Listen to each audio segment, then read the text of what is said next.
আসসালামু আলাইকুম, সবাইকে স্বাগতম জানাচ্ছি তারেক একাডেমিতে। আমি তারেক আছি আপনাদের সাথে। আজকের ফটোশপ টিউটোরিয়ালে আমরা দেখব কিভাবে কাস্টম হার্ট শেপ তৈরি করা যায়।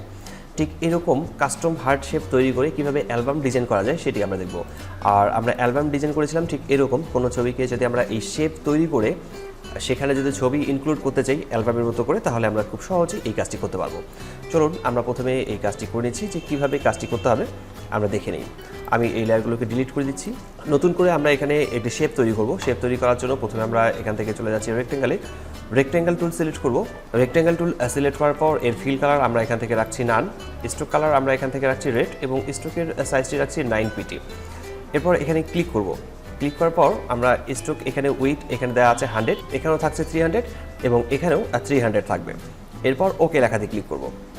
তো এখানে একটি শেপ তৈরি হয়েছে আর এই শেপটিকে আমরা মুভ টুলে ক্লিক করছি।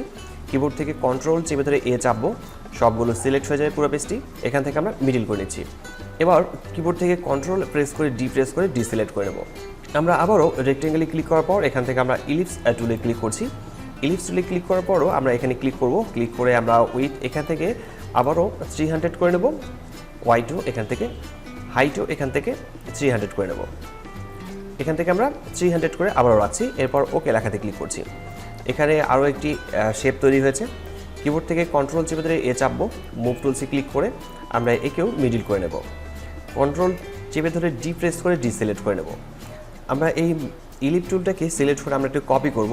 আমরা কিবোর্ড থেকে অল্টার প্রেস করে আমরা একে একটু কপি করে নিচ্ছি, উপরের দিকে ওঠাচ্ছি। আর এখানে যে পিঙ্ক কালার যে লাইনটি শো করছে এই লাইনটিকে মূলত স্ন্যাপ বলে। আর এটিকে আমরা ওপেন করার জন্য মূলত ভিউয়ে ক্লিক করব। শো থেকে এখান থেকে স্মার্ট গাইডে ক্লিক করলে পিঙ্ক কালার যে লাইনটি ছিল সেই লাইনটি শো করবে। আমরা এই টুলটাকে আমরা এই শেপটাকে আবারও এটি কপি করে নেব। অল্টার প্রেস করে ধরছি কিবোর্ড থেকে, নিচের দিকে নামানোর পর আমরা ডান দিকে ঠিক এভাবে মুভ করব, এটা যেন সোজা হয় ঠিক এরকম। আর এখান থেকে যে শেপগুলো আছে এই সবগুলো শেপকে আমরা সিলেক্ট করে নিচ্ছি। সিলেক্ট করে নেওয়ার পর কিবোর্ড থেকে কন্ট্রোল প্রেস করে টি প্রেস করব। প্রি ট্রান্সফর্ম টুল সিলেক্ট করে নেওয়ার পর আমরা এটাকে রোটেট করে নেব। ঠিক আমরা এইভাবে রোটেট করে নিচ্ছি। এখান থেকে সোজা করে রোটেট করে নিতে হবে। চেক মার্কে ক্লিক করছি।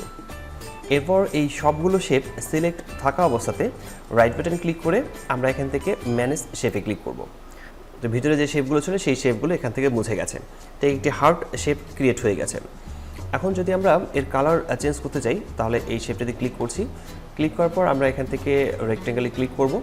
ফিল কালারে ক্লিক করে এখান থেকে আমরা যে কোনো ফিল কালার দিতে পারি। এরপর হচ্ছে স্ট্রোক কালারটাকে আমরা এখান থেকে নান করে নেব। শেপের ভিতরে যদি আমরা কোনো ছবিকে অ্যাড করতে চাই, অ্যালবাম তৈরি করতে চাই, সেক্ষেত্রে আমরা একটা ছবি এখানে নিয়ে আসবো। যে কোনো একটা ছবিকে এখানে আনতে হবে। এই ছবিটিকে আনার পর আমরা ছবিটিকে অ্যাডজাস্ট করে ঠিকভাবে বসিয়ে নেব। চেক মার্কে ক্লিক করছি এবং এই ছবিটার রাইট বাটন ক্লিক করে আমরা এখান থেকে ক্রিয়েট ক্লিপিং মার্কসে ক্লিক করব। ক্রিয়েট ক্লিপিং মার্কসে ক্লিক করার পর আমরা এই নিচের শেপটিতে ক্লিক করব। রেক্টেঙ্গেলে ক্লিক করার পর আমরা এখান থেকে স্ট্রোকে ব্যবহার ক্লিক করে আমরা এখান থেকে স্ট্রোক কালার দিয়ে দেবো। আমি এখান থেকে স্ট্রোক কালার রেড করছি। রেড করার পর ব্যাস ওকে। ঠিক এভাবে আমরা বিভিন্ন ধরনের কাস্টম শেপ তৈরি করে সেখানে খুব সহজেই ছবি ইনক্লুড করে বিভিন্ন ধরনের অ্যালবাম তৈরি করতে পারি। আর কোথাও যদি বুঝতে সমস্যা হয় তাহলে অবশ্যই কমেন্ট বক্সে কমেন্ট করে জানাবেন, আমি প্রতিটি কমেন্টে রিপ্লাই করি। আজকে টিউটোরিয়ালটি এখানে শেষ করছি। দেখা হচ্ছে ফটোশপের নতুন কোনো টিউটোরিয়ালে। ততক্ষণ পর্যন্ত ভালো থাকবেন, সুস্থ থাকবেন। ধন্যবাদ সবাইকে। আল্লাহ হাফেজ।